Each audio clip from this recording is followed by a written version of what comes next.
Kolkata high court ৩২,০০০ প্রাথমিক শিক্ষকের চাকরি বহাল রাখল। ভোটার তালিকা সংশোধনের ৯৯% ডিজিটাল ফর্ম পূরণ, ৯৩ লাখ এক্সক্লুডেবল ভোটার চিহ্নিত। এসআইআর নিয়ে রাজ্যে বিএলওদের বিক্ষোভ থেকে মমতা বললেন, এটি ভোট বাধা। রাজ্য ২৩ জন আইএএস এর বিশেষ টিম গঠন করল উন্নয়ন প্রকল্প নজরদারির জন্য।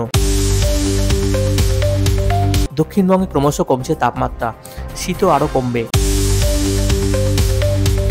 সাগরদিঘি ৬৬০ মেগাওয়াট সুপার ক্রিটিক্যাল বিদ্যুৎ কেন্দ্র ১০ ডিসেম্বর চালু হবে।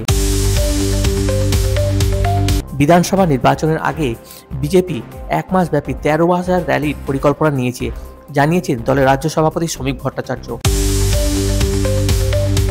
ভুল তথ্য দিলে বিএলওদের বিরুদ্ধে কঠোর ব্যবস্থা নেবে, এমনটাই জানিয়েছে নির্বাচন কমিশন।